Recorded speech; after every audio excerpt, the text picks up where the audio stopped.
Tensions are rising. We're on the second day, and nothing has helped the situation. But will the situation get even more dire? Will we get help? Will we need to play this and continue to even find out? So let me just take a quick sip.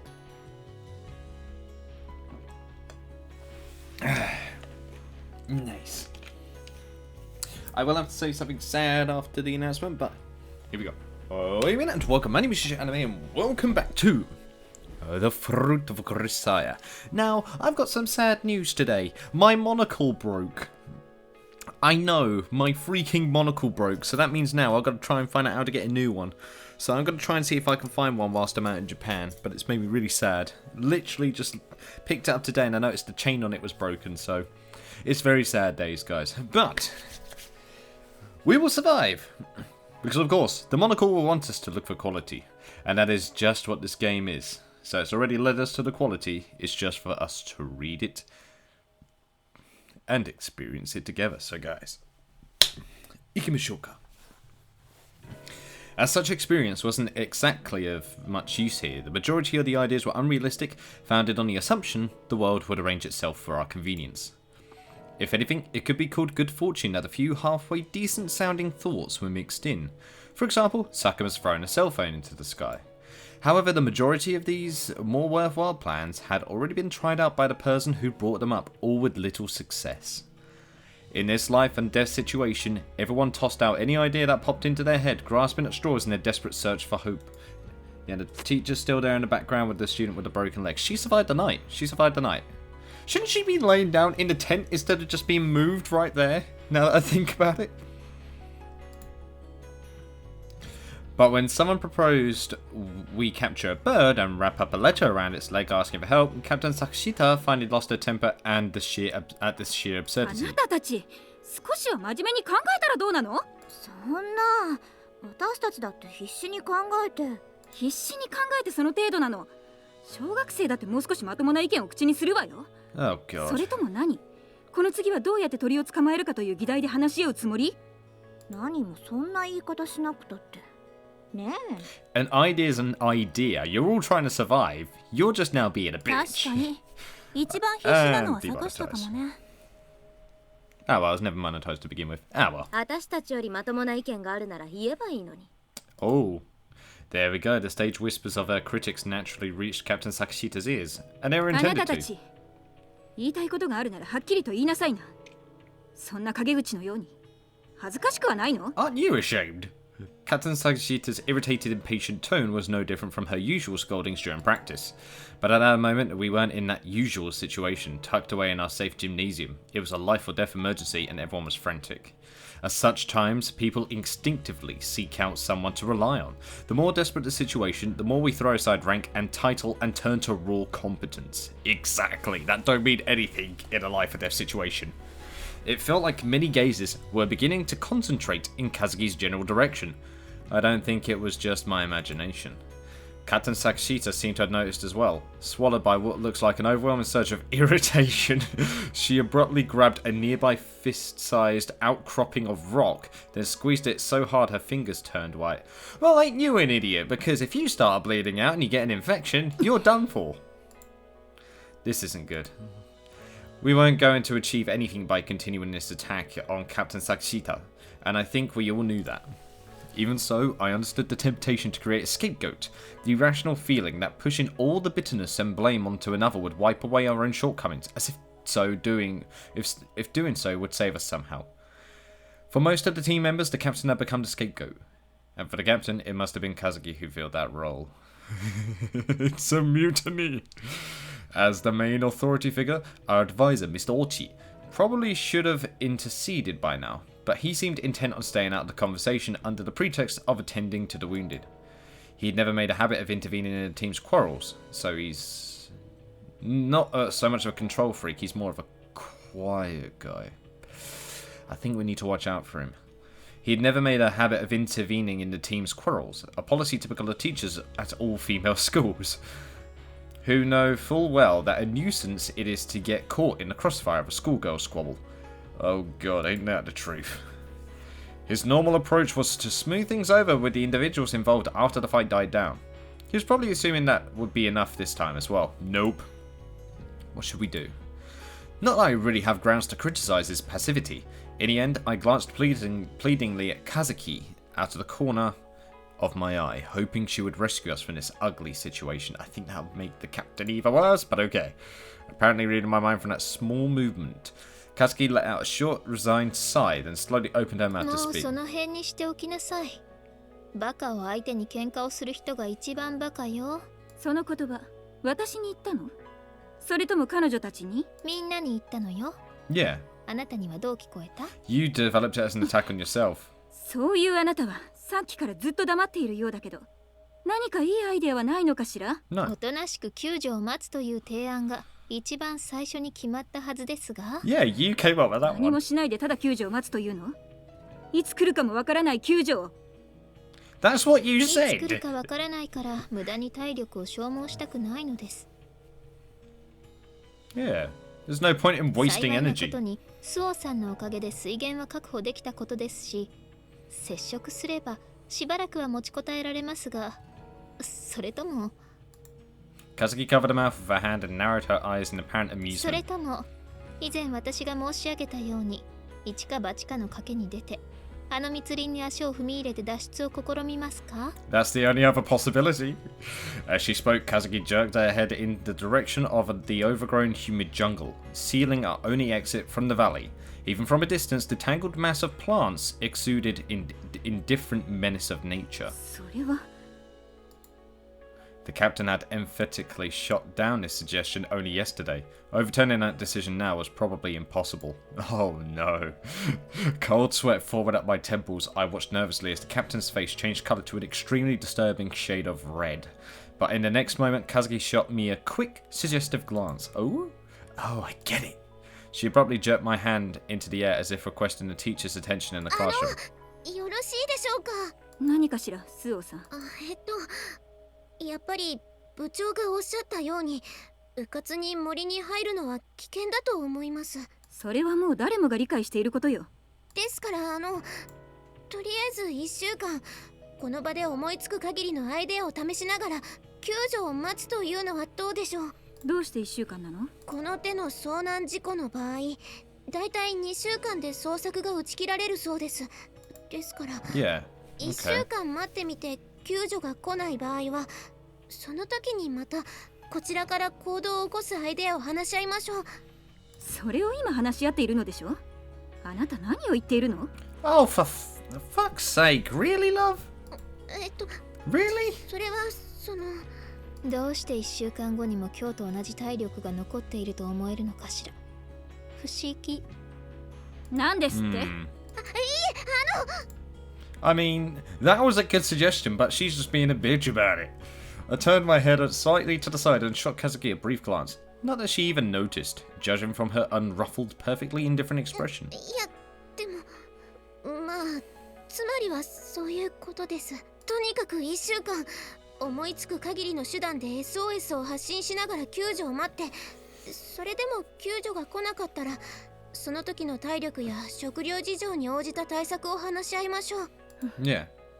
まあいいわ。 Oh, now you agree. 確かに今はそれぐらいしかできることもなさそうだし。それでよろしいですね、先生。ああ、とりあえずはそれでいいだろう。では最後に私からの忠告です。各自アイデアを出して実行するのは構いませんが、決して無茶のない範囲で行動するように。That's probably the only reasonable thing you said so 崖に足 far. 場を掘りながらよじ登るとか、そういった危険が伴うアイデアはくれぐれも実行しないように。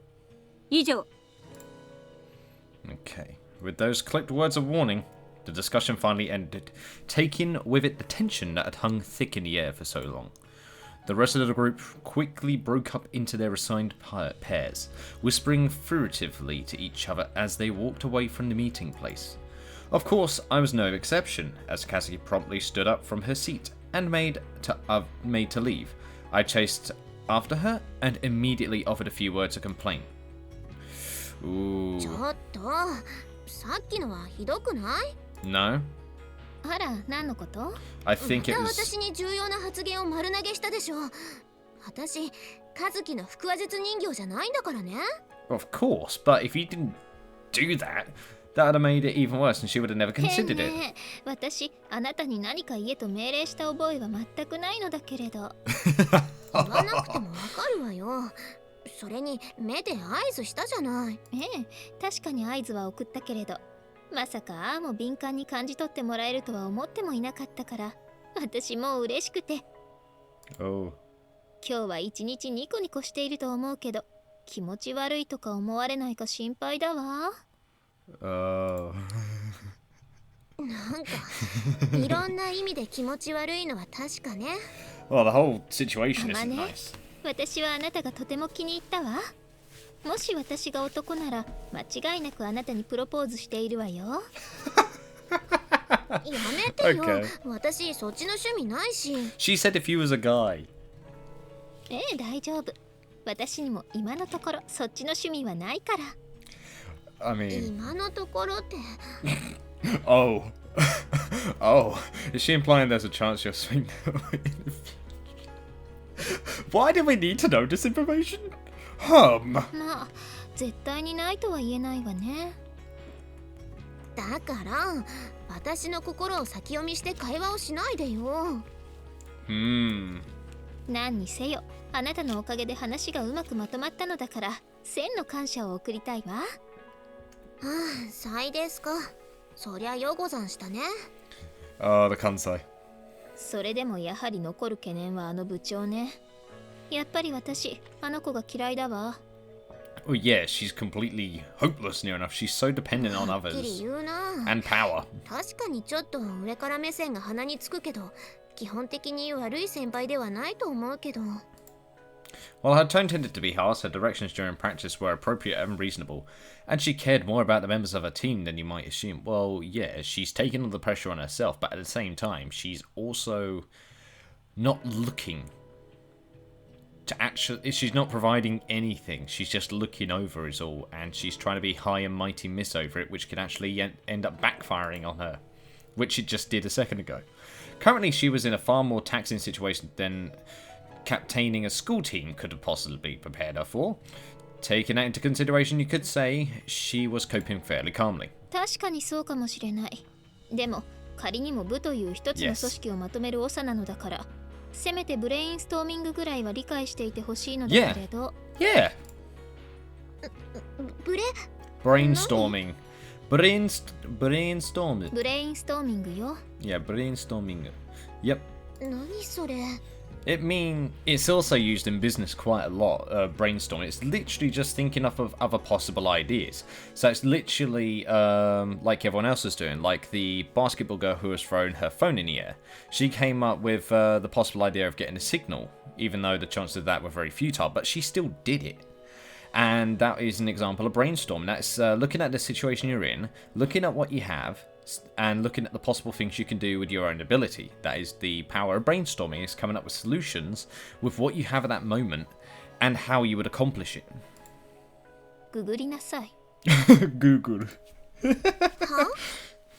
説明が面倒な時の合言葉よ。でもまあそうね。通信手段が途絶している今この場では酷な言葉ね。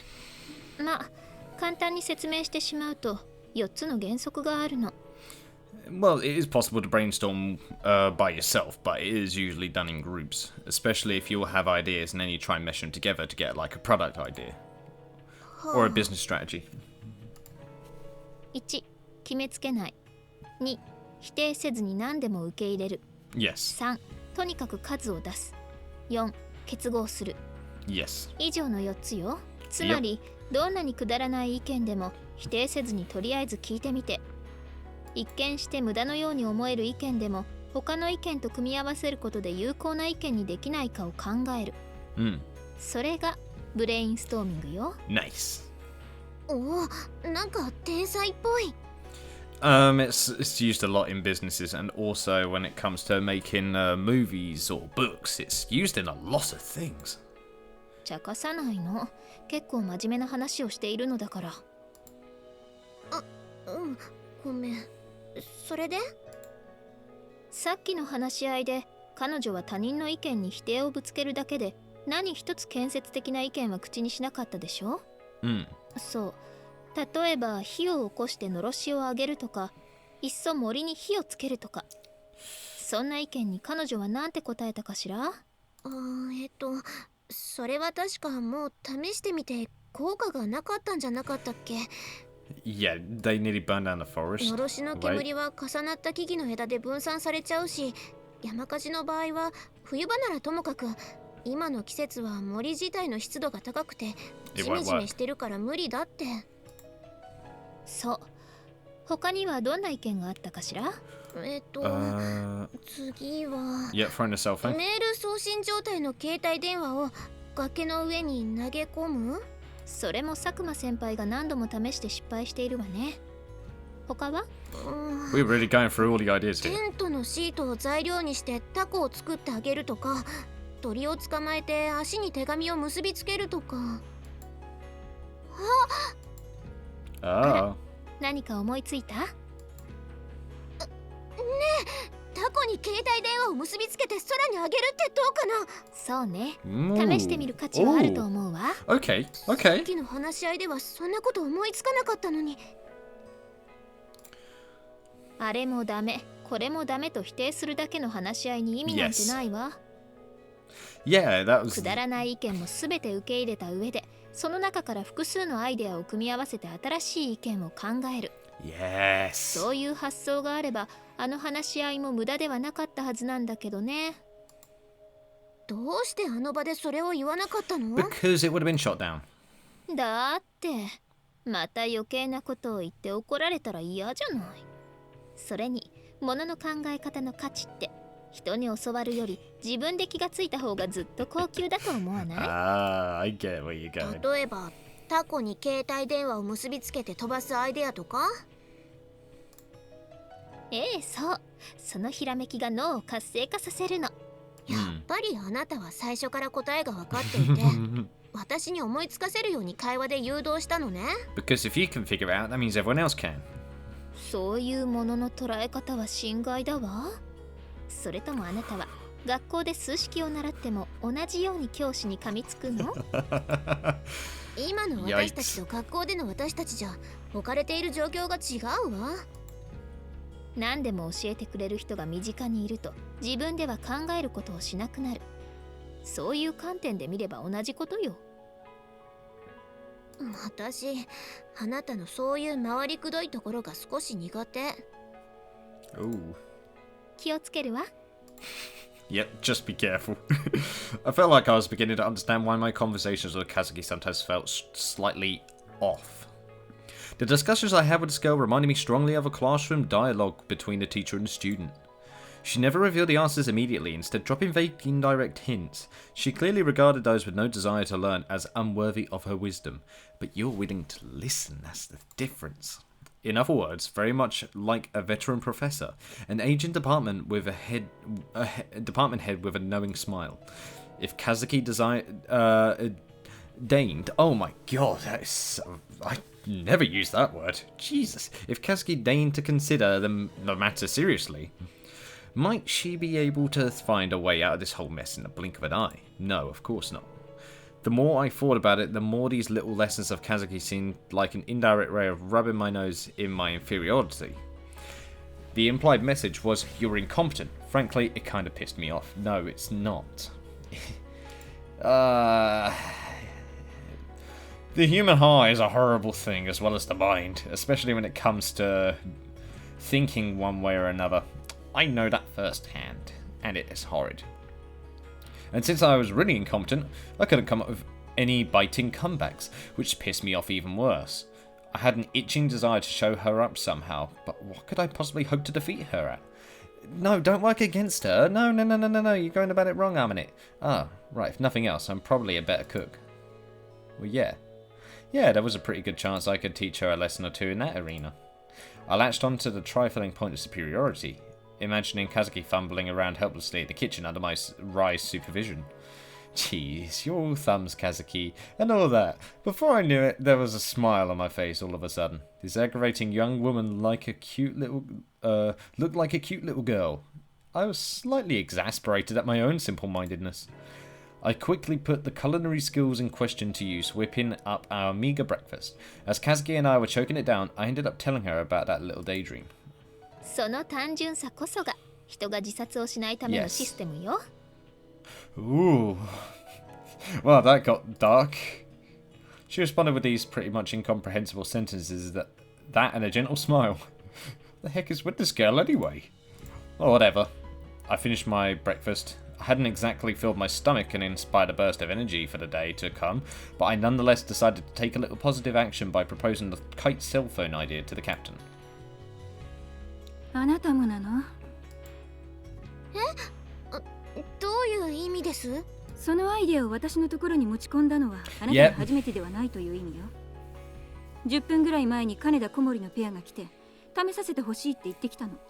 Yep, do you know what? I'm glad that they had the same thought that I did. I'm glad that I was a bit right earlier. If she could figure out, then everyone else could. そうなんですか。 Because if no ideas work, you'll look to the ideas you've already got. That's the next step. Yeah, I guess anybody could come up with that one. Yeah. 同じ実験を2つすることに意味はないし、他のアイデアを思いついたらまた来なさい。Oh, they're already doing it. Okay. わかりました。I'd been feeling a little proud of myself for coming up with a pretty decent idea. For some reason, it felt as though that achievement had been pulled out from under me. I trudged back to the tent, my shoulders drooping, and told Kazuki about the outcome. There was another pair that had hit on the exact same idea. Of course, Kaneda and Komori had participated in the same discussion and had the same information to work from. It wasn't that strange a coincidence. Well, no, it makes sense. It does make sense logically from what you have left. Indeed, Kazuki showed no surprise whatsoever. Quite the opposite. She nodded her head with her words, "Ah, I figured as much, from what she told me. Something called reminiscence was likely at work here." レミニセンスというのはつまり情報を得た直後より一定の時間が経過してからの方が記憶の関連付けが進行する分早期や連結発想がしやすくなるという現象ね。Very clever little thing, the mind, isn't it? Especially when it comes to psychological effects. And this one is one of those special ones. Like, one of the ones that's mainly key for brainstorming in general. また難しい話をしようとしている？そうね。専門的な話をすると長くなるし、やめておきましょう。We just know the term. But yeah, the reminiscence ぜ effect ひ is そうしてください。 very, very key. それで何か他のアイデアは思いついた？ Oh. タコをあげて発見してもらうというのは他者の視覚に訴えかける通信、つまり光媒体の通信だよね。 Visually, ええ、 yes. そうね。携帯電話を使うのはそのまま電波通信でしょ？はん、つまりそういうこと？ So you're on about sound? もしかして私が今から言おうとしたこともう分かっちゃった？音による通信の可能性？ Yes. なんだ、やっぱりバレてた。いいえ。No. 私も今あなたの話で気がついたのよ。つまりバスのクラクションを鳴らすとか、そういった聴覚に訴えかける大音量装置による通信でしょ？ I mean, that's possible. そうそんな感じ。まさかとは思うけ That ど、 wasn't what you were みんなで thinking. 大きな声で叫ぶ Oh. 考えていたわけではないわ That's よ the ね。 worst thing you could do. That was the worst thing you could do because that'll dry out your throat and that'll make you lose all the energy you have, and then you'll be in a much worse mood later on. You'll also lose your voice, and then you'll become even more thirsty. So don't do it. それはその Excuse me. 考えていたんだ。はい考えてましたよ。どうせ私はアホですよ。 No, that was a good idea to come up with the 発 sound 想の part. 着眼点は悪くないわよ。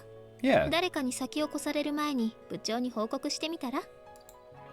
一応報告はするけど、きっと私でなくても誰かが思いつくアイデアよね。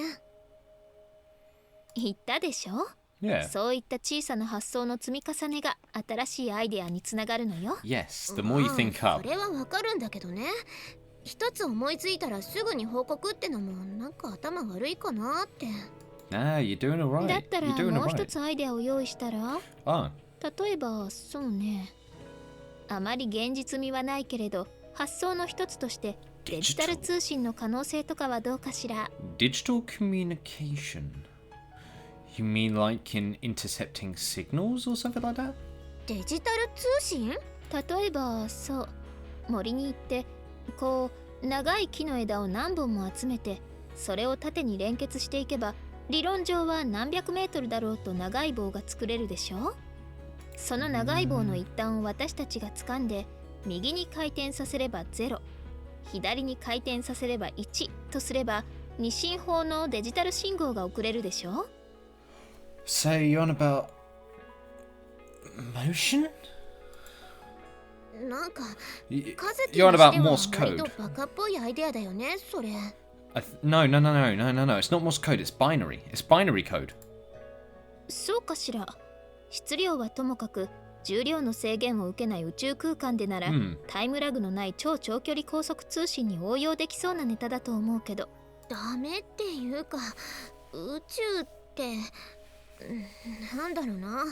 やっぱなんとかと天才って紙一重なんだね。Yes. 今思い知った感じ。Because both are highly intelligent. But the only difference is the state of mind. だから発想の元というかあくまでも着眼点の一つとして報告してみてはどうかしらというプロポーズなのだ。まあそうね。そういう考え方もあるって感じで報告してみるけど、バカだと思われたら嫌だな。あなた、それは私に対して何気に失礼よ。After that, I offered the captain my second idea and received a fairly positive evaluation of worth looking into. I did give a half-hearted mention of the possibility of digital communication as well, but as anticipated, the captain's reaction was unenthusiastic. The concept clearly didn't click with her either, and I was left with a vague permission of experiments within the range of common sense. You're in a place where you're about to either die or live, depending on what you do. Any idea is fine. God's sake, just make sure it's not too dumb. Well, the proposed experiment just involved gathering long sticks and trying to bind them together, so at least failure wouldn't be a complete waste of effort. We'd have secured ourselves a supply of firewood, if nothing else. That's true. That said, the first priority was looking into the more realistic possibility of communication through sound.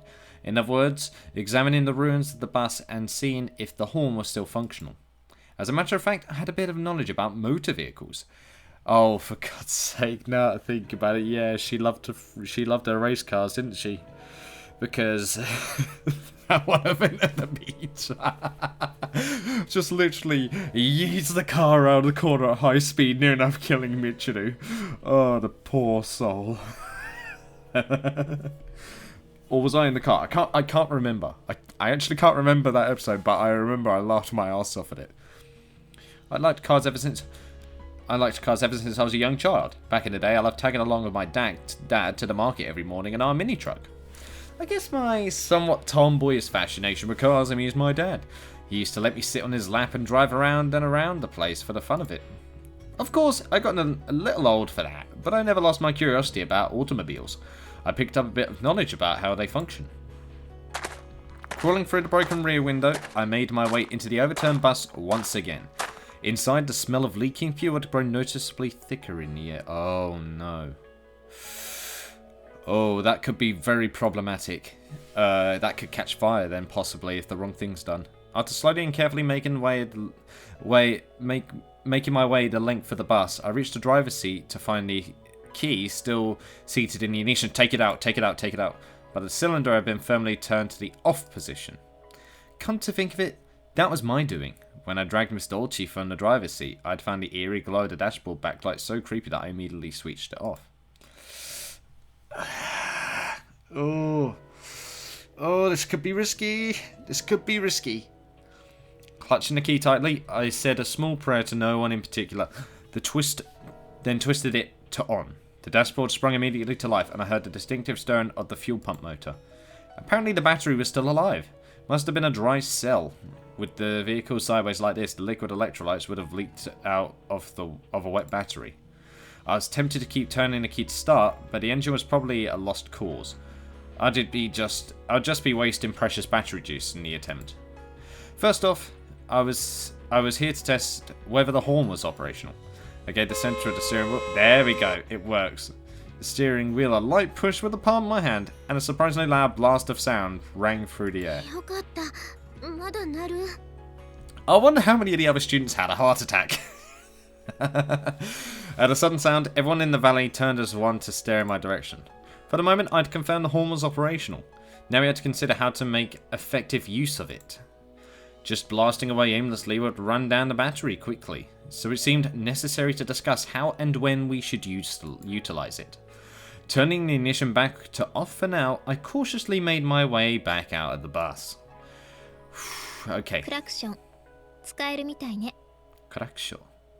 そうだね。 I mean, あとはどのタイミングで鳴らすかってのが問題かな。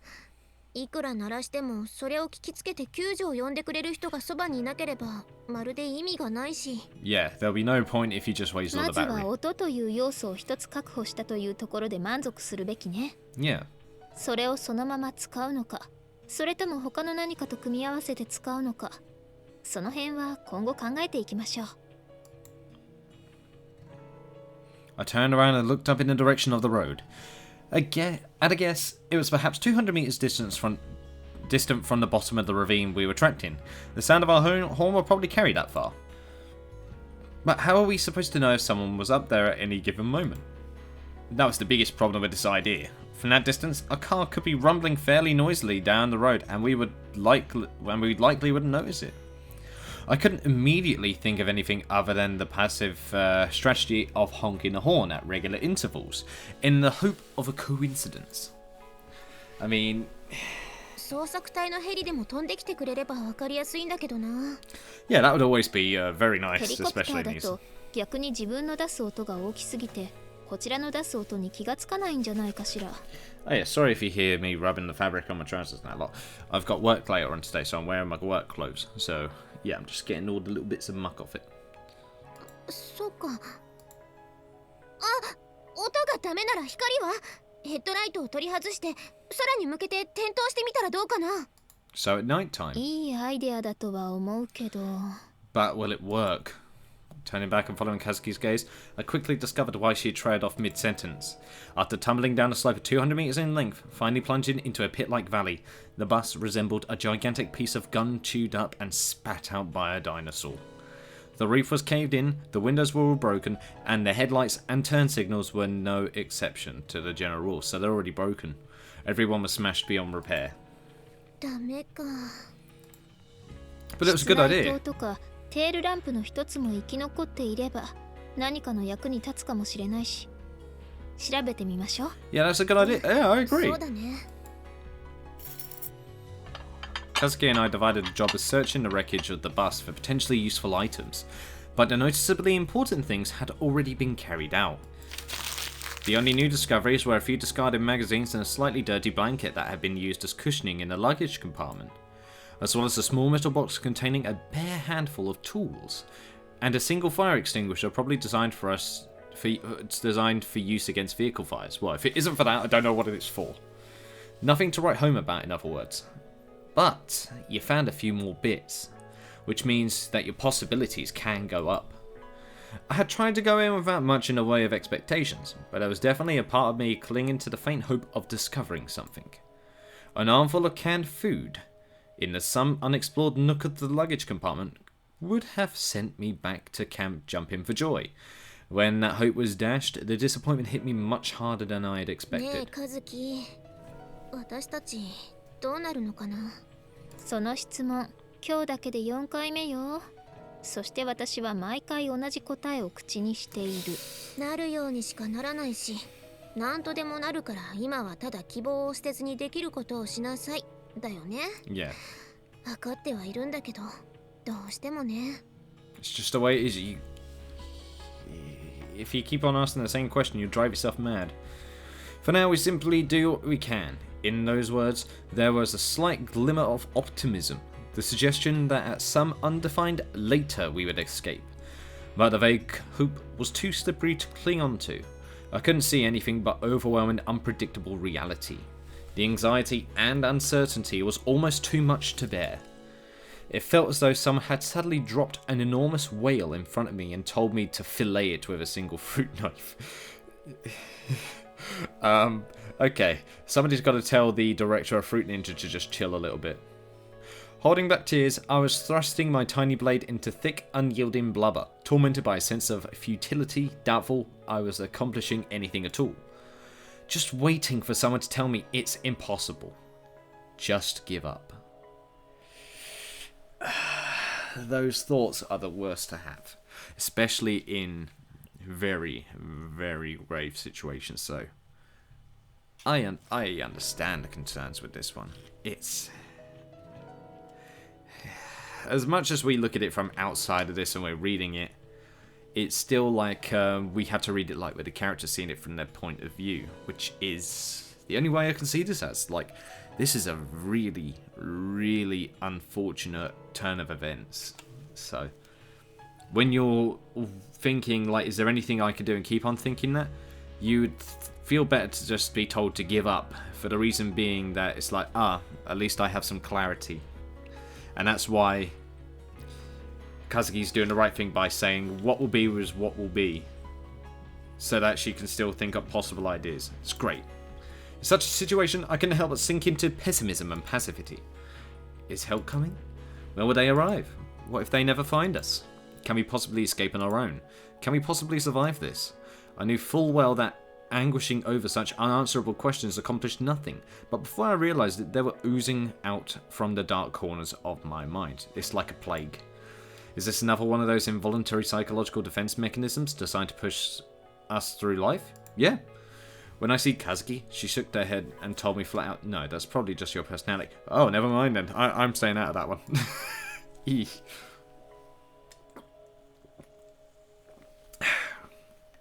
During the time we spent in the bus, Kaneda and Komuri apparently completed their kite. Everyone left their personal projects behind for a while and gathered to watch the launch. The string they'd used was a slender fishing line taken from the tackle box. Its tensile strength was a point of concern, so it was decided to run an initial test flight without the cell phone attached. The length of the line was about 100 meters, leaving aside the cell phone part of the plan. If we can get it up that high, someone might notice it from the road. But as it turned out, well, reality isn't quite that convenient.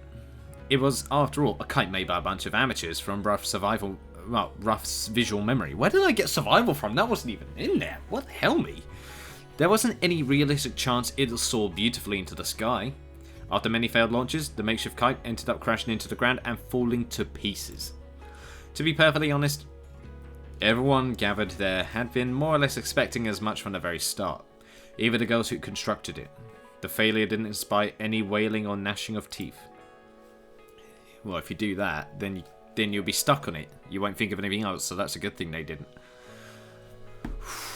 Even if it had floated up perfectly, there was still the lid of trees hanging thickly over this valley, weaving even a little constructed kite up through the gaps in the canopy without tangling it hopelessly in the branches would certainly have been very difficult. Yeah, they are some very tall green shrubberies. Even though Kaneda and Komuri said they'd give it another shot and immediately began repairing their broken kite. But apparently this general feeling was that nothing more was going to come of this. Everyone left them alone with their mangled construction and headed back to their own stations. Excuse me. It's the bubbles from my vitamin C drink. I wonder if I can hear a sponsor coming. Probably not. In the end, Kaneda and Komuri never did succeed in getting the kite into the sky, and later that day Mr. Ochi told me that it probably wouldn't have achieved much anyway, which in all honesty it probably wouldn't have. We were geographically quite close to the town Mr. Ochi had been born and raised in, and from what he said, the cell phone reception in the whole area was notoriously awful. So, he knows the area already, and he just kept it to himself, really? What's more, take a look at a map. There's a nicely paved national highway running straight through this region, but we've fallen while driving down an old back road.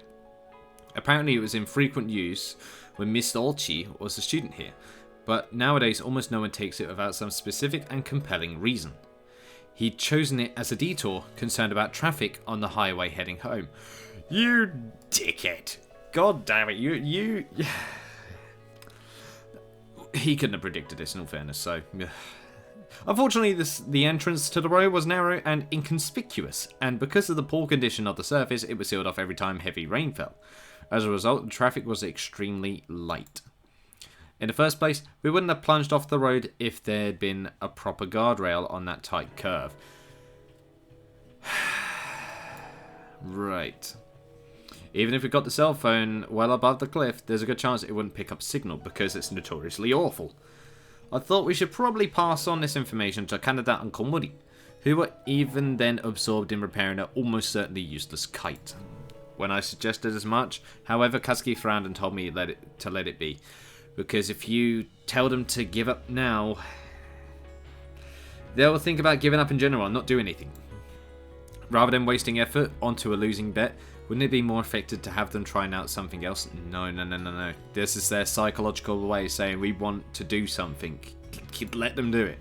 In response to that question, KAZUKI smirked slightly, cocked her head slightly to the side, and asked me if I was willing to hear out a bit of complicated stuff. That lightly mocking body language of hers was getting on my nerves, but I agreed to listen.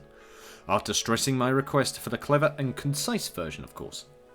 私たちがここに来てまだ2日目よ。今はまだ拡散期です。つまり今は多くの無駄を重ねて加減を学ぶ時期なの。Yeah, without failure there is no success. 放っておいてもそのうち勝手に学んで無駄をしなくなるわよ。There's no such thing as a success without failures. Unless, of course, they're really stupid. But I see where she's coming from. And yes, there is such thing as a diffusion period, I think, as well. When you start up a new business, you'll have bits where you're not that busy, of course, and you'll start losing money. But you need the traction to be able to keep going. So you will make a loss. But you need to make sure you can get that profit. So even if you know you're going to take a hit, you got to bite the bullet. You got to bite the bullet. And make sure that you find a solution. Because if you don't find a solution, it's all a failure. To summarise, there were newborn infants relative to this environment. Well, yeah, definitely. We needed to be allowed to wail, wriggle around aimlessly, and pop things into our mouths. Otherwise, our maturation process would be crippled, apparently. Well, yes, everything is new. It's not like you go into quantum physics after doing an engineering degree.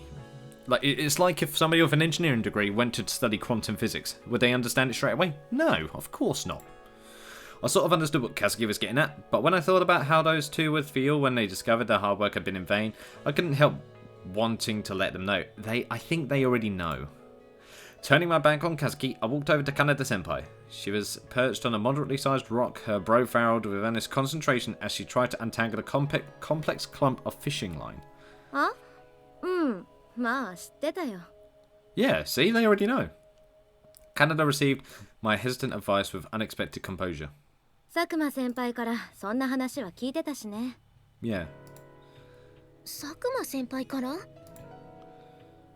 I turned around to face the person in question, still tirelessly flinging her battered cell phone high into the air a few meters away. どういうことです？ああ、実は上の道路にいた時から県外だってのは分かってたんだ。 Oh, okay. Slightly before the bus plunged off the cliff, Sakuma had casually opened her cell phone to check the time and noticed there was no signal in the corner of the screen. She remembered worrying idly about how we would call the police if we got in an accident out there. Oh. 電波が入らないことを知っていて、それでも携帯を投げ続けていたってことですか？ I mean, that's dedication. そうなるかな。でも絶対に入らないと決まったわけじゃないし、たまたま私の携帯が県外だっただけで、他の携帯、他のキャリアなら入るかもしれないだろ。 That's possible. For that reason, she decided to try borrowing Ibuki's phone, a different model on a different network, and tossing it instead. Oh, but Ibuki said if anyone was going to throw her cell phone around, it was going to be her. In the end, the two of them ended up out here, tossing and picking up their phones together. 結局のところ、伊吹の携帯でもダメっぽいんだけど、ほら、私はこんな性格だからさ。Yeah. 無駄だって頭じゃ分かっていても、体を動かしてないと落ち着かないんだ。Yes. そういう勝負なんだよ。The worst thing to do in a dire situation is sit down and do nothing, because then you'll be left alone to your thoughts. It's the same as when you first start living by yourself after moving out with your family. You need to keep yourself busy, otherwise you will... Yeah, I guess this is coming from me myself because I kind of fell into that rut, especially around Christmas time. If you are doing nothing, you will be depressed. Because you'll think, what the hell am I doing? Why am I doing this? You'll be stuck to your own thoughts. You need to keep yourself busy, keep yourself working, give yourself something to do, even get a hobby. That will help you so much. Thinking back, Sakuma had approached basketball with a similar mindset. Yeah, I did the exact same thing, funny enough. No matter how overwhelming our opponent in the next match, she would practice diligently, even knowing we would lose. Even when she was the only one left in the gym, she would keep right on going. バスケの試合にしたってそうだけど、やれることはあったのにっていう後悔が一番悔しいと私は思うんだ。どうせ負けるにしろ、やるだけのことをやった上での敗北なら、勝利はなくても満足は得られるし、その次につながるだろ。Yes, yes, the building blocks, A, B, C, D, F, wait. Words very typical of Sakuma, well known in our team for her silent dedication. She stood out for a skill, but had apparently removed herself from consideration for the captaincy. Sorry, my bad. Captaincy, preferring to avoid placing herself above others. However, there was one person whose mood took a rapid, obvious turn for the Osawa at this little speech. Her roommate in the dorm and partner in the valley, Ibuki. Oh. 私はクマ先輩のそういう無駄に暑苦しいところとか苦手です。それに電波が入らないって話、私は聞いてませんよ。Oh, you didn't tell her. Ibuki had been drafted into this exciting futility without her knowledge. Judging from the way she was biting her lower lip and squeezing her cell phone tightly in her hands, she wasn't happy about it. The girl had a tendency to complain fairly easily, a trait that often left her somewhat isolated from the group in both the classroom and on the team. Uh-oh. 言ってなかったっけ？ Uh-oh, no. そういう大雑把で忘れっぽいところも嫌いです。Oi. 悪かったよ、ブッキー。 With those words, Sakuma casually slipped her hand through Ibuki's waist, drew the younger girl close, and rested her chin on top of Ibuki's head. ブッキーって呼ばないでください。 Hold on a minute. Hold on. What's going on here? Pouting, Ibuki mumbled that even her classmate had started to pick up that stupid nickname. Apparently, even seemingly mismatched individuals could develop some fairly intimate bonds, given enough time together. Staring at the two of them, I entertained some idle speculation about which one would be wearing the pants, not even noticing my cheeks growing hard. You're already doing the shipping. Oh, that's dangerous. Apparently, my trivial delusions were showing pretty clearly on my face, and Sakuma gave me a broad, almost boastful grin. だから言っただろ。君たちが思っているほど私たちは仲が悪いわけじゃないってさ。君の相方はどうした？あの風見って子は放っておくとへそを曲げてすね始めるタイプだと思うよ。まさか Probably. あのカズキですよ。Kazuki didn't need anyone's attention. To her, I was nothing but a personal chef, a convenient servant girl, and occasional object of amusement. And if Kazuki really needed to, I was pretty sure she could pick up cooking quickly enough. Give her a little while and she'd probably be good enough to leave me very nearly worthless. わかっちゃいないね。 No. 全然だよ、スオアマネ。だったら君はどうしてあの風見和樹とのペアを選んだんだい？それは、Hirandandai?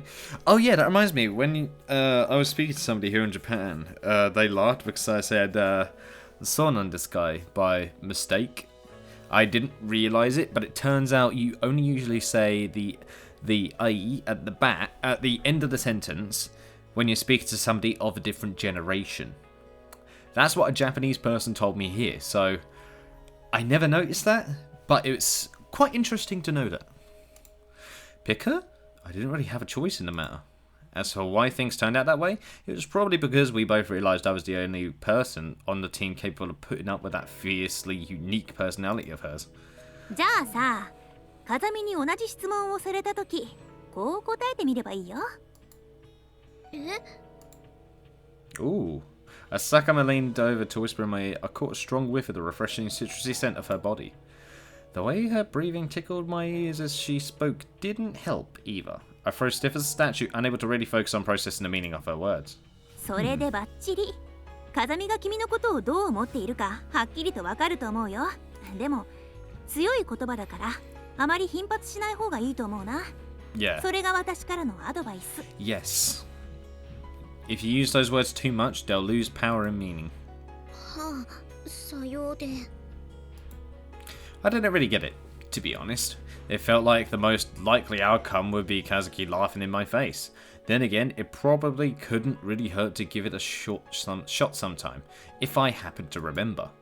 ほら、お姫様がへそを曲げる前に戻りなよ。お姫様ね。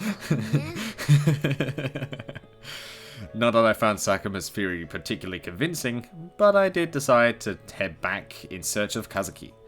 However, her shoes weren't in front of our tent. I took a quick look inside anyway, but there was no sign. Oh, where's she gone? Where's she gone? Hold on a minute. There was no sign of her. What's this? Where'd she get to now? Well, Sakuma may not have been too far off the mark. Leaving Kazuki unattended for too long didn't seem to be the best idea, considering this habit of casually strolling off without a word. Don't tell me she wandered off into the forest again. Maybe she was actually doing this on purpose? Waiting for me to come looking for her? Nah, I was definitely reading too much into this now. I don't know. That said, there was no reason to think Kazuki was coming back anytime soon. And considering that blunt personality of hers, the longer I left her to her own devices, the more likely she'd end up quarrelling and causing us trouble. After heaving a little sigh and mumbling a few complaints about my nuisance of a partner, I ended up trotting off in search of her like the hopeless soft touch I was. Ooh, so where is she? As it turned out though, my search wasn't a particularly arduous one. Kazuki's whereabouts came to light within 2 minutes. I discovered her shoes lying neatly side by side in front of the largest structure in our camp, the conspicuous 6-person tent. カズキ、いるの？ Why is she there? When dealing with a tent, knocking isn't exactly an option. Well, no, not really. So I just called out to her through the door. いるわ。入っていらっしゃいな。うん。 Oh, hello. We in a tent. Yay. Let's have a look. Let's have a look at the tent. This is a 6-person tent. It's a bit small, but I can see how it can work. As instructed, I removed my shoes and crawled into the tent. The interior was dimly lit, muggy, and filled with the overpowering stench of disinfectant and sweat. I let out a small reflexive groan of dismay. どうだった？電波の話。金田さんたちに伝えた？Yep. Even as Kazuki spoke, she was applying disinfectant to Sakurai's wounded stomach. Ooh. Oh, that. I've had a cut on my stomach before, and disinfectant. Ow! Ow, it stings like hell, especially if you've been cut just below your stomach. That's where it hurts. Maybe the gloomy lighting had something to do with it, but the gash across Sakurai's abdomen and the rough fishing line stitches holding it shut seemed all the more gruesome today, to the point I could barely stand to look at it. Wow. 悪いけど、手すきのようなら広岡さんの額のタオルを変えてあげてもらえる？ Oh, you're hardening my. わかった。 Yes. Come on. I turned to the other side of the tent as requested. Hiroka-san was lying nearby with a damp towel on her forehead, repeating long, deep breaths. Her eyes were squeezed tightly shut. She's in massive pain. It was obvious at a glance she was still suffering from the fever brought on by breaking both her legs. Oh god, she got a fever and the freaking broken legs. The howls and moans which had continued throughout the night had gone quiet that morning, so I'd assumed her condition had improved, but it was clear to me now that she had simply lost the physical strength to scream.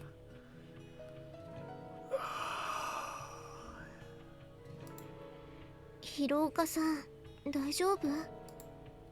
Anyone with a set of functional eyes could tell in a second that she wasn't remotely alright, but I couldn't find anything else to say. When I took the towel from her forehead, it was burning with such heat that it could have been resting on a hot iron plate. She was drawing regular repeated breath, but there was no response whatsoever to my question. Although she seemed to be awake, she didn't seem fully conscious of her surroundings. Soaking a hot towel in a plastic bag filled with cold water, I gave it a very light squeeze, then replaced it on Hiroka-san's forehead. ありがとう風見さん Aww. 私じゃないわ。今あなたを見ているのはスオ・アマネよ。ありがとうスオさん Aww. そう、意識をしっかりね。呼吸のタイミングを忘れないように。ごめんね Aww. いいのよ。 She done nothing wrong, it's fine. You could have never have predicted that your stomach would have been cut open. Kazuki kept up her conversation with Hiroka-san without even turning. Oh, no, that is Hiroka-san. Sorry. Yeah, I mean, how can you predict having your legs broken? In that moment, well, unless you do it yourself, of course. In that moment, watching the silhouette of her back in that dim tent was strangely reassuring to me. There was something strong, almost dignified about her just then, as though she was some famous physician utterly confident in her role. No, I think she's just comforting them. I think she's trying to feel like she's doing something right. Having completed a disinfection of Sakurai's wound, Kazuki began to quickly wind the bandages back into place, speaking in an ice-cold voice as she worked. 桜井さん、 Okay, she's the 包 one with the 帯で蒸 ash. し暑い上に縫った傷がかゆいのはわかりますが、かきむしらないでください。かゆみというのは軽微な痛みのことです。かゆいということは治癒が進んでいる証拠なのですから、どんなにかゆくても我慢してください。 So she's the one with the gash, okay. はいごめんなさいどうしても我慢できないときは呼んでください。その時はまた消毒します。わかりましたありがとうまた後で様子を見に来ます。 With those words, Kazuki crawled out of the tent, signaling for me to follow with a glance.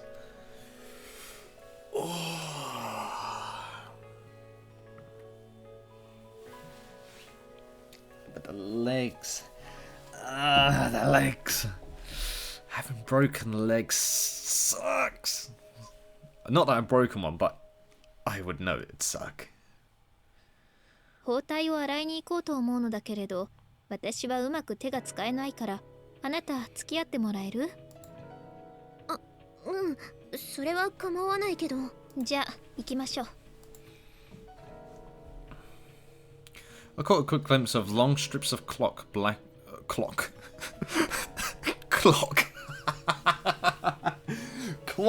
clock. Yes, I see a clock covered in blood that I took from a person. Yes, clocks I use to heal people's wounds. Of course, time is the answer.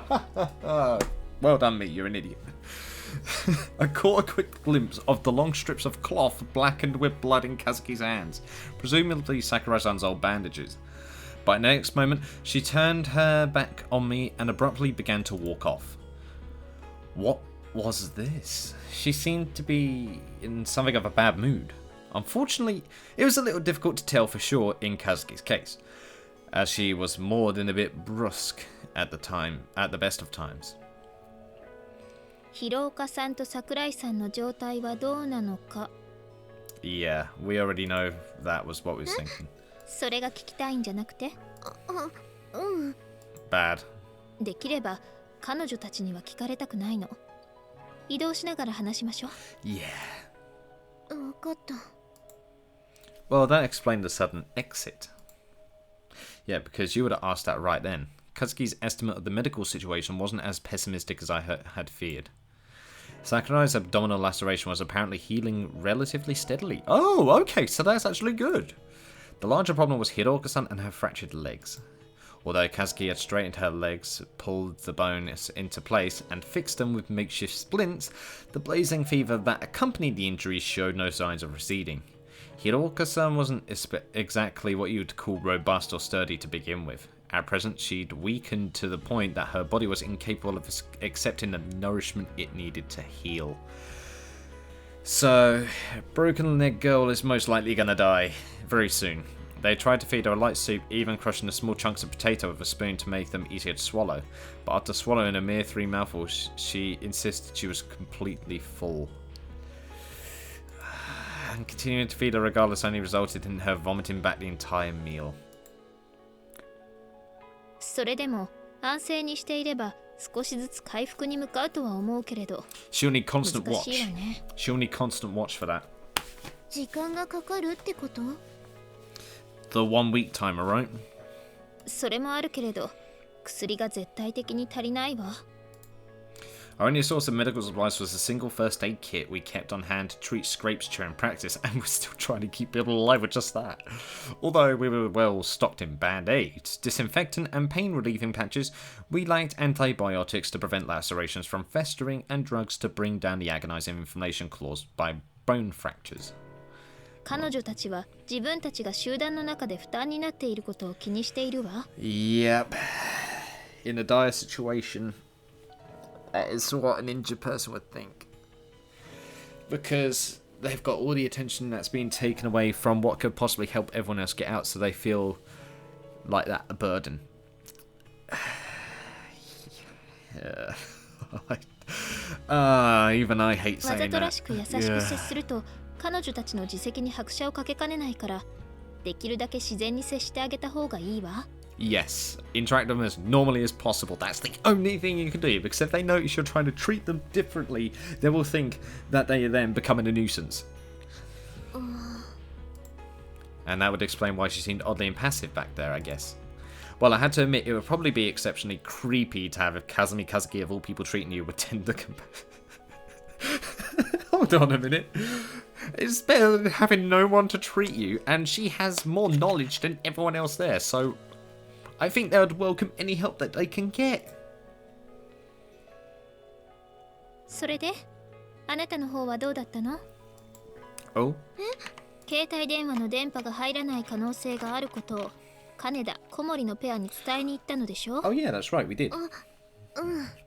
彼女たちそのことを知っていたみたい。そう。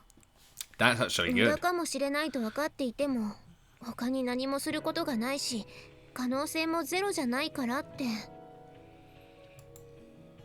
それと佐久間先輩からの新情報だけど上の道路でも携帯は圏外だったみたい。先生も先輩もなんでもっと早く言ってくれなかったのかな。 Yeah, something's not right about that. Why did they not tell us? And Mr. Ochi only told us about the road today instead of telling us yesterday. Which is really, really odd, because you think if somebody knows the area so well, why wouldn't they tell us that first so that we can think of other possibilities? 電波の入りが悪かったのは先生が学生の頃の話だから今は改善されている可能性もあるという希望を残しておきたかったのかもしれないわね。 That possibility そ is れに true. こんな状況 That でし could ょ？ be true. 先生としてもなるべくネガティブな意見は口にしたくなかったんじゃないかしら。気持ちはわかるけどそういう情報って早めに出し合った方がいいと思うな。 Yeah, exactly. 変にペアなんか組まずにみんなで一丸になって情報を出し合ったり仕事を分散した方が効率がいいと思うけど。 No, I think it's fine just the way it is with the two people of the group. This whole idea of dividing ourselves into pairs that would operate independently had been Kazuki's suggestion. It's true that the difficulty of keeping everyone supervised was dramatically reduced under this system, since everyone would naturally be keeping an eye on their partner, but that was pretty much the only benefit I could see. Everyone cooperating seemed more likely to produce good ideas, and it felt like operating in one large group would reduce the weight any given individual was carrying on their shoulders. それがそうでもないのよね。意見の数が増えるだけではまとまりに欠けるし、負担が減りすぎる答えが出てくるのもまた問題なのよ。Yep. Which is another problem with brainstorming. That is one of the big problems with brainstorming, actually, is if you have too many people and you want to cram too many ideas together, you just get a mishmash that might not even work. So that's why it's always good to have like a small group. It's like if you have tons of managers that communicate through other means. So say like if we have like a business with 5 managers, but if they want to get a message through to the top manager, they'll have to go through each manager step by step just to get it to them. Whereas if you had 5 managers, where 4 of them had their own departments and only had to contact the owner directly, then it would be much more efficient. It's sort of like that, because then that way it would get straight to them, I know the last one wasn't the greatest example, but you get what I mean. The less chains there are, the more precise thought pattern you can have. Because if you have too much in there, you'll probably never agree on anything as well. That's what happens when you have too many people, is there'll be more disagreements. There could be good points and bad points about it, is what I'm saying. Either way. Amane, あなた働きアリの法則って知ってる? Yep. 知らない。何それ? The worker ant always follows the queen, no matter what. The queen is the central intelligence part that the ant operates to protect, and some ants even protect their queen from any imminent harm. 話すと長いから選択しながら説明しましょう。Apparently KAZUKI had pushed us to adopt this pair system, with all its seeming drawbacks in an attempt to avoid a specific organizational problem known as the worker ant principle. Yep, it was obvious she was fully prepared to give me another headache-inducing lecture, so I asked her to give me the short version, which went something like this. Within any relatively organized group, the appearance of individuals who toil diligently, the job tends to be counteracted by others beginning to neglect their work. Yeah, if ants don't work hard enough, I think their queen would abandon them. That's another thing. For example, in ant society, inside a colony, an organization operating under the leadership of a queen ant, there are apparently not only the familiar worker ants, but also a sizable population of slacker ants. That is true. That spend most of their time wandering around aimlessly, trying to make themselves look like they do some form of work. Yes, if you pick out all the hard-working ants who take their duty seriously and place them in a brand new colony, a fairly consistent percentage will lose their previous enthusiasm and transform into slackers. But if you send all of the slackers away, then the amount of motivation would go up. And back in the old nest, where all the hard workers have suddenly vanished, a good chunk of the slack ants will soon begin throwing themselves vigorously into their work. It's apparently a well-observed phenomenon. Yeah, because if there's not those hard worker ants, they'll be caught out, so they have no choice. This principle isn't limited to ants alone, it applies to human societies as well. Yes, this natural tendency to lean heavily on the overachievers makes efficiently managing an organisation in the long term much more difficult than one might imagine. By dividing us into pairs, the colony was decentralised. Everyone was essentially forced to help their partner, making it harder to coast along the as a slacker. Yeah, because if we was all working as a big group, if we identify one slacker out of the one group over another, that can cause quite a bit of disarray and distrust, so I see where it's going. On top of which, it would be possible to encourage competition between the small groups, producing meteoric rise in net productivity per capita or something. Yes. I did more or less understand what she was trying to say, but to be perfectly honest, I couldn't shake the feeling she was definitely pulling the wool over my eyes. I get what she's on about. And it's kinda clever. つまり、ちゃんとした意味があってペア制度を採用しているってこと？そういうこと。今はそのメリットをあまり感じ取れないかもしれないけれど、そうね。例えば集団の中で喧嘩が発生した時とか、その意味が見えてくると思うわ。よくわからないけど、和樹がそういうのならそうなんでしょうね。You can't come blind to everything, remember? なんだかそれ、あまり好きではない言いようだわ。Yeah. 言いたいことや不満があれば遠慮なく言いなさいと言ったでしょ。ごめん、別に不満とか思ってないし、ただ和樹の言うことなら間違いないかなって、そういう意味で言っただけだよ。You're treating her like a queen. あなたは私の奴隷ではなく、お友達でしょ。それともそんな風に思っているのは私だけ？もしそうなら、それはあまりにも悲しいわ。怒らないでよ。別に皮肉を言ったつもりもないんだし。もしあなたが私とのペアに不満があるのなら、他のことを変わってくれても構わないのよ。その言い草こそ傷つくな。あなたこそ別に私じゃなくても便利な女なら誰でもいいのね。そうは言っていないでしょ。そう聞こえたもの。あなたこそ私とのペアに不満を。No. All of a sudden, the word Sakuma whispered into my ear popped vividly into my mind. 何あって。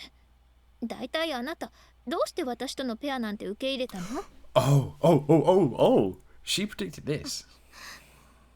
それはね、和樹のことが一番好きだからだよ。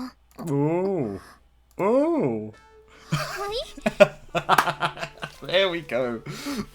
That was what we needed. このメンバーの中で私は和樹のことが一番好きだからあなたとペアを組んだの。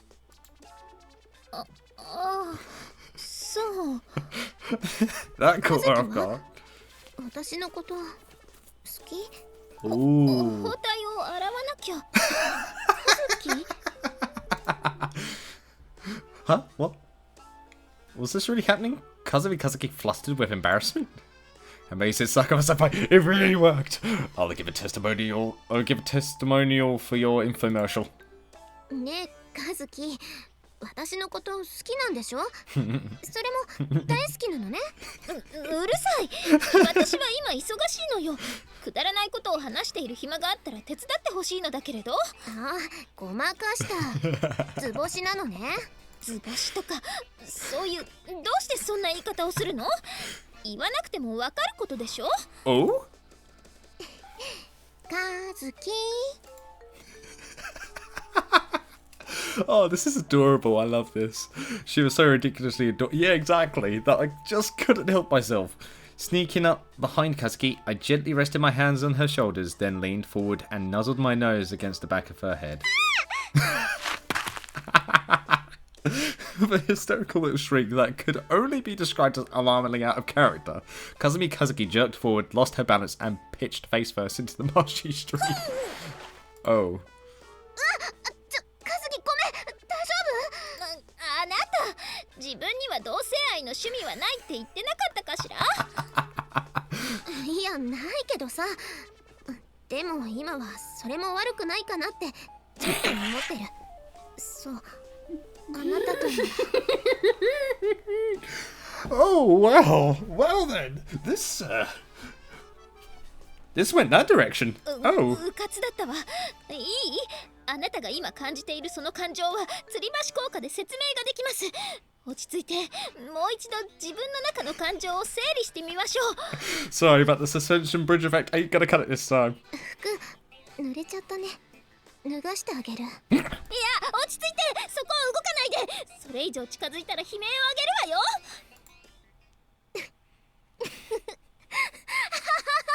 ごめん、冗談だってば。冗談。だから私にそっちの趣味なんて本当にないから安心して。ほら、いつまでも冷たい水の中に座ってると風邪ひいちゃうよ。 Aww. 手を出して。 Ignoring Kazuki's bitter scowl, I offered my hand, which she accepted with a great show of reluctance. ひどい目にあったわ。だからごめんって、冗談が過ぎたよ。 It was golden. I あ liked な it. たの冗談は笑えないわ。You're both as bad as each other.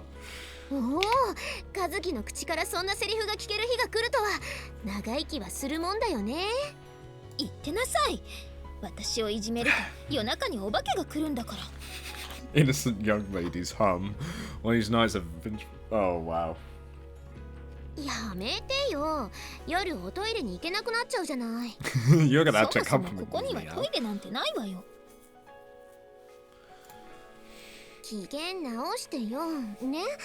さっきのは確かに冗談だけど、私が和樹のことを好きだっていうのは本当だから。どうせ誰か悪い先輩にでもそう言えって入れ知恵されたのでしょ。いいからさっさと洗濯を済ませてしまいましょう。もうそういうこと言う子は可愛くないぞ、和樹。 Ooh. Oh, that's not exactly what I said about the cuteness scale, but okay. I 生 can ま hear れ the てこ words. の方可愛いなんて母親にも言われたことなんてないわ。 Oh, wow. あ、ちょっと和樹、制服は脱がないでいいの？大丈夫よ。夏だしすぐに乾くわ。 Confidence in 胸 that が part. 小さくても笑ったりしないよ。どうしてあなたはそういうことを平気で言うの？なんだかあなた最初の頃と随分キャラクターが変わってきていない？もともと私はこういうキャラだし、あなたという存在に慣れてきたってことじゃないかな。 This is where the personality came from, which Kazuki Yuji came into contact with. It all started with the sister. そうやって私をおもちゃにしてればいいのよ。いつか罰が当たるんだから。Oh, that was a dog. 何、どうしたの？犬？ Looked down to find a toy breed dog at Kazuki's feet, rubbing its face up against her leg and snuffling in evident curiosity.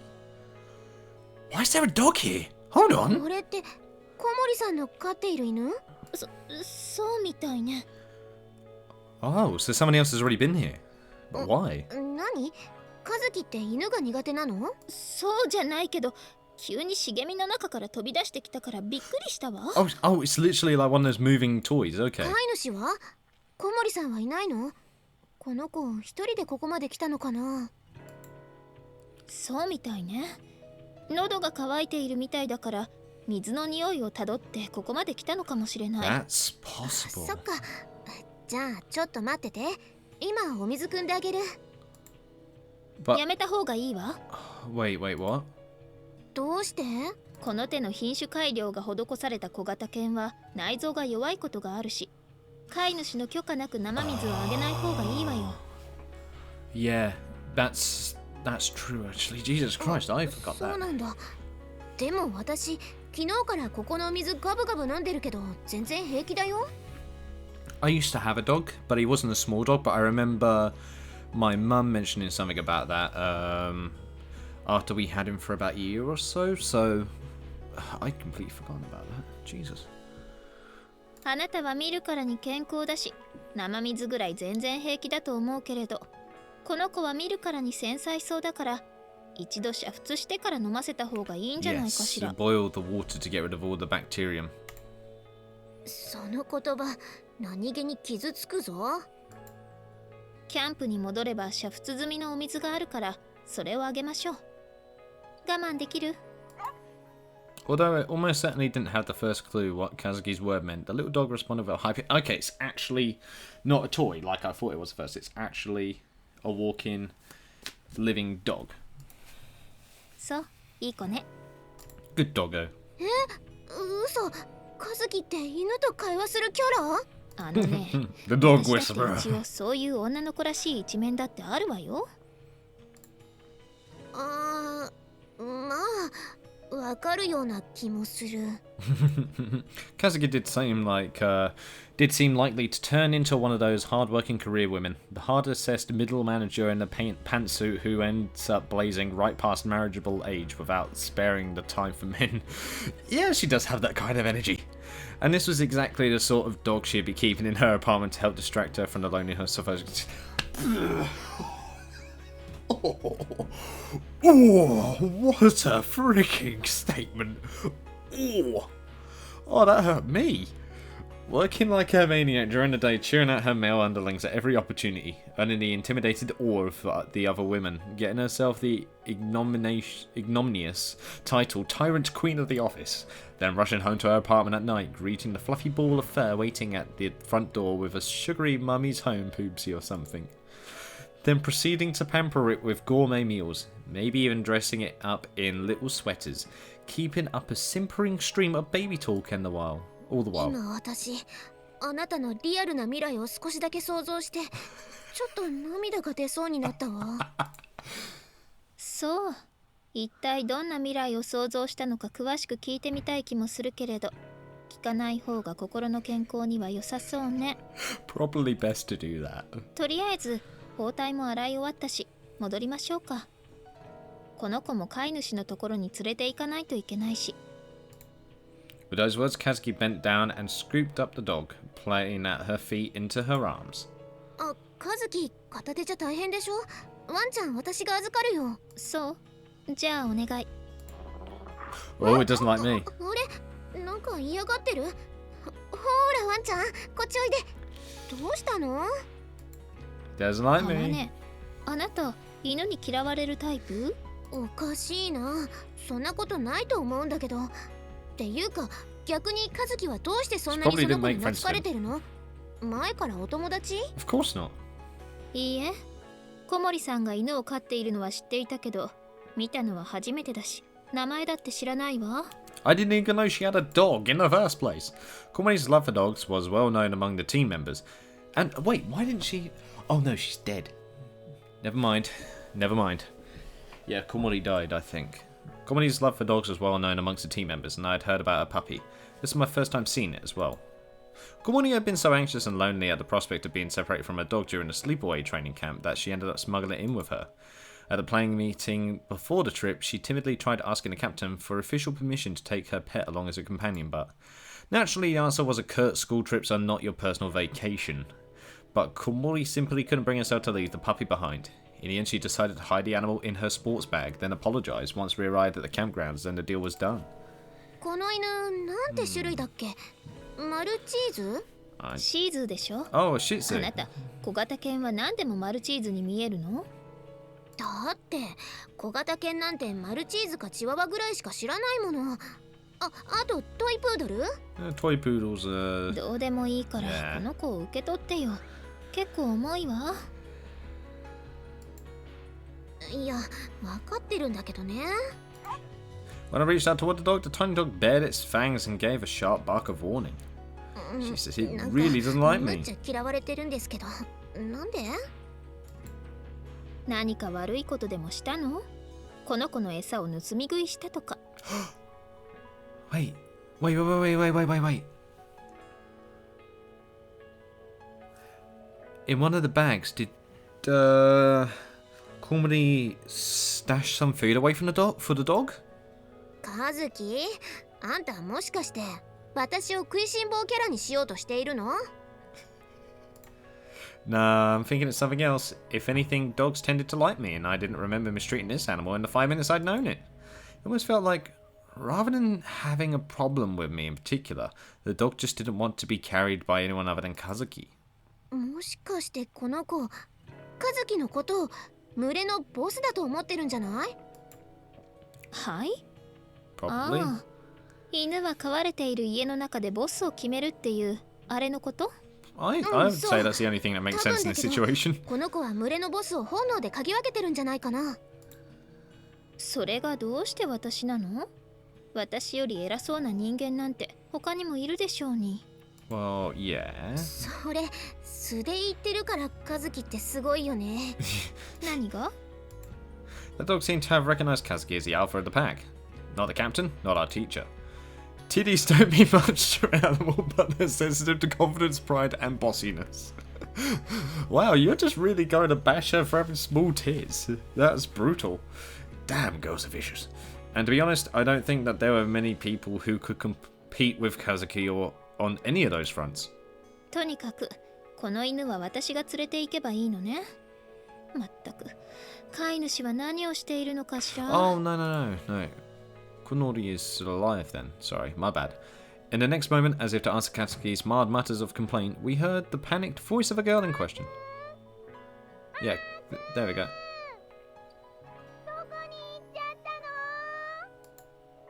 あの声、小森さんの声だよね。もしかしてあーくんってこのチワワのこと？だからシー It's ズ a だってば。 Shizu. 小森さん、こっちにいるよ。うるさ、急に大きな声を出さないでよ。Just deafen KAZUKI. あ、ごめん。なんか和樹ってさ、大きな音って嫌いだよね。 Seems that 私は way. あなたと違って体も小さいし繊細なのよ。あのさ、 Ouch. その私が大雑把で無神経な女って設定やめてもらっていいかな。アリオンならここにいるわよ。 The instant KAZUKI lowered the dog to the ground, it trotted over to Komori-san and jumped into her waiting arms. よかった。急に姿が見えなくなったから心配しちゃった。 I am a bit concerned though. Why was he over here in the first place? Was the dog following us? ねえ、アリオンって？その犬の名前よ。 Yeah. なんで名前知ってるの？さっきは知らないって言ってなかった？そうか、あーくんって呼び名から名前を推理したとか？ Not quite, I'd 首輪 imagine. よ。さっき見たら首輪のプレート Of に course, of アリオン course. って書いてあったから。あ、そうなんだ。なんだ。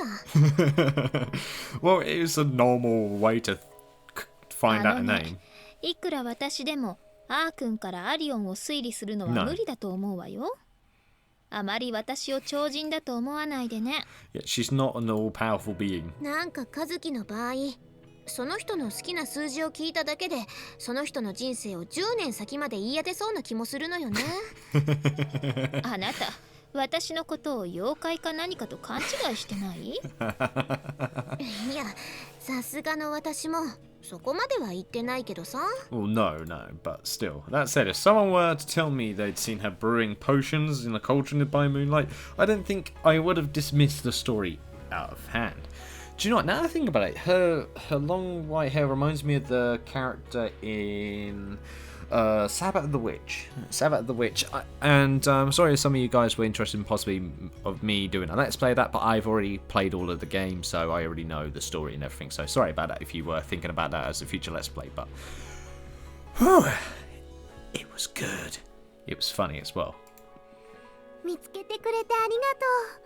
ちょっと目を離している隙にいなくなってしまって、ずっと探していた。その子、喉が渇いているみたいだけど、あなた、ちゃんとお水あげてる？ That's a good question. でも、この子お腹が弱いから専用のお水しか飲めないし、この子のために持ってきたお水ももう残りが少なくて。 Right, okay. もしかしてこの子にそこのお水飲ませちゃった？ No, we didn't. いいえ、飼い主の許可もなく勝手に生水を飲ませない方がいいと思ったから飲ませなかったわ。さあ、よかった。ありがとう、気を使ってくれて。 But now that there's a dog in the picture, that does change a few things, because now there is a possibility that the dog could help us. That is a possibility, because the dog has a very good strong sense of smell.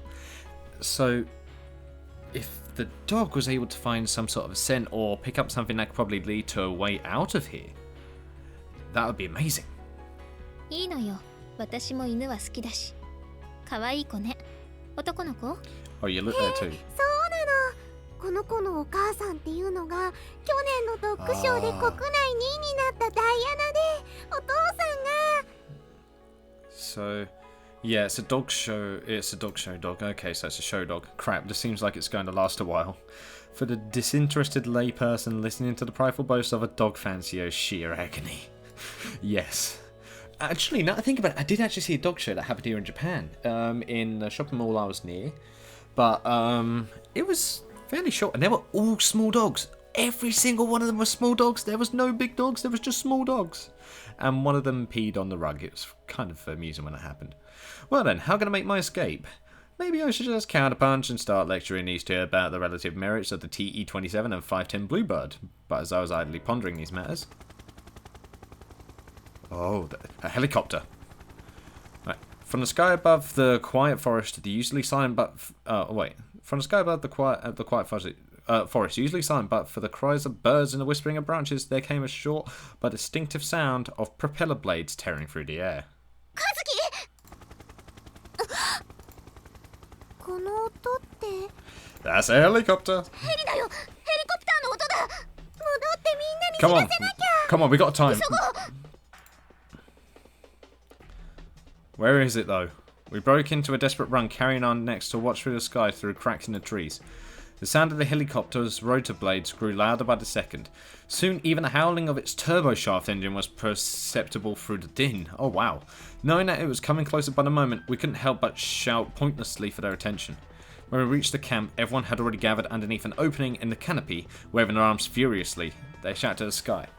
Oh yeah, now that I think about it, I was thinking like, why don't they honk the horn? But the problem with honking the horn is... they probably wouldn't hear it because the sound would be drowned out by the helicopter. Hey, down here! Our voices were powerless, but we still rubbed our throats raw. Some of the group was frantically gathering whatever wood and grass they could, using old magazines from the bus as kindling in an attempt to produce smoke. Others were picking up baseball-sized stones from the ground and throwing them into the sky with all of their might, even knowing it is futile. This isn't enough. We need something to really announce our presence. I sprinted to the bottom of the ravine, my legs burning with exertion, crawling into our overturned bus. Oh, you're going to honk the horn! I stumbled frantically down its length to the driver's seat. At my first violent twist, the key caught stubbornly in the ignition and refused to turn. Damn it, no. Don't rush it. After a few fumbling moments, I pulled the key all the way out, then jammed it firmly back in. After what seemed like an eternity, the cylinder finally moved to on. Please notice. I pressed down on the horn. It's not going to notice, it's obvious it's not. I pressed down on the horn, but at the centre of the steering wheel, with all the strength I could muster. A grating electronic sound echoed in the air, shaking my eardrums. But all too quickly, the powerful blast of the horn ate away at the little charge was left in the battery. The volume decreased with every passing second. It's getting quieter and quieter, no! And as the helicopter slowly passed overhead, the droning of its blades all but erased every other sound in the valley. Soon enough, that noise diminished into the distance and was gone. Yep. We did what we could. We tried everything. But there was no way to know if it had been uneven enough. ねえ、どうだった？こっちに気がついた？ No. そんなのわかんないよ。でも右に向かって飛んでいたのに、こちらに向かって進路を変えましたよね。それってこちらの存在に気がついたってことじゃないんですか？ I don't even want to give them the answer. だったらなぜ飛び去ったのよ。気がついたのなら戻ってくるか、この上を旋回したりするんじゃないの？ Yeah. あれは私たちを探しに来たヘリじゃなくて、どこか民間のヘリなのかもしれません。こちらに気がついたのなら無線とかで連絡を取っているかもしれないじゃないですか。 So that bus doesn't even have a radio even now to think about it. そうですよ。それに燃料が残り少なくて一旦戻っただけかもしれません。またすぐに戻ってくるんですよ。きっとそうです。 No, I don't think they did. It's wishful thinking, but I don't think they did. In that moment, we were all united in the surge of hope. It wasn't just a prospect of immediate salvation. We had spent nearly 2 full days in this place, and an isolated island, devoid of any hint of human presence. It was beginning to feel as though the rest of the human race might just have vanished from the earth in that instant we plunged off that cliff. And then that helicopter passed by. Even if they didn't notice us this time, another chance would come. We weren't stranded on some uncharted island. We were within eyeshot of a road that connected to the normal world, where our normal lives were waiting for us. Another chance would definitely come. Everyone believed that, unquestioningly. That's all you can really do. Alright, I'm going to continue on for a little bit more, then I'm going to end this video because it's becoming quite a long video. We watched the sky until it grew dark. Evening arrived with surprising swiftness. In the end, the helicopter did not return that day. ねえ、カズキ。あのヘリって何だったのかな？さあ、あまり詳しくはないけれど、タンデムローター機だったみたいだし、CH47 とかいうやつじゃないかしら。Probably. いや、機種が知りたいわけじゃなくてさ。ああ、つまり、私たちの救助に来たヘリなのか、それとも偶然通りかかった民間のヘリなのか、それが気になるのね。I don't think it was either. まあ、そういうことになるのかな。おそらく後者でしょうね。あの手のヘリを所有運用しているのは米軍か自衛隊か。どちらにせよ、私たちを探しに来たヘリではなく、偶然通りかかっただけだと思うわ。やっぱり、そうなんだ。落ち込むことはないわ。No, it's not anything ま to た be いず depressed れ about. この上を通ることもあるでしょうし、その時は今度こそ無視できないようにすればいいのよ。Yeah, that could be a very good possibility. 具体的にはどうするの？そうね。今日あのヘリが来た時、佐久間さんがヘリに向かって石を投げていたでしょ？全然届かなかったけどね。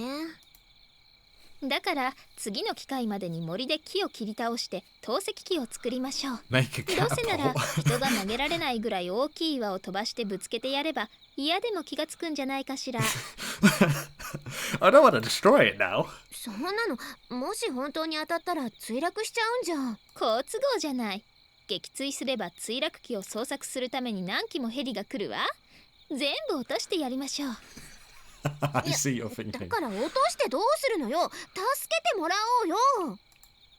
That's funny. それが私の Okay. スパルタ式ジョークってやつよ。 Spartan style う humor. ふふじゃねえよ。 Not funny, Kazuki. You'll want to complain about my jokes being in bad taste. When I closed my eyes for a moment in exasperation, my head drooped to the side. My body was urging me to collapse. That was more than enough for tonight. Tomorrow will probably be another brutally hot day. But for the moment, the night breeze was chilly against my skin. Following Kazuki into our tent, I wrapped myself tightly in my sleeping bag and within minutes sunk like a stone into oblivion. There we go. We're on to the next day, so I'm gonna end this video here, I think. Actually, no. I'm gonna keep on going a little bit until it gives me the little spinny circle, because otherwise I might not be able to start recording. Because, yeah, it's a bit annoying when there's no frames. The third day in the valley. When society slumps into an economic recession, it seems highly achieving graduates from elite universities often have an even harder time finding employment than their less brilliant peers. Normally, you'd think businesses facing difficult times would want skilled new employees to help them turn things around, but when a company is focused entirely on trading water and protecting the status quo, providing good positions for intelligent and ambitious new hires can be very difficult. And that is... Oh, no, that's not how we do it. That's how we do it. So yeah, I am going to save this part right here. Ho, ho, ho. I think the only way to go through this part is like literally doing the day by day part. I think I'm gonna call this part I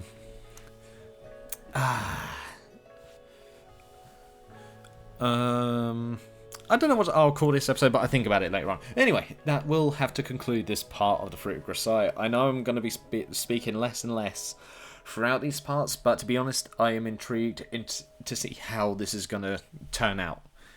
So, it's going to get interesting. Right now, at this point, everyone's mindset must be deteriorating quite a bit, because we only had 3 days worth of food and now's the third day. But we're going to make it last a week. So, thank you guys so much for watching. I hope you guys enjoyed. Leave a like if you did, subscribe if you want any more from me. And nice to see you in the next video. So, guys, I want to most certainly see you next time. Oh, I'm sad. I can't even pick up my monocle anymore. I'm going to go cry.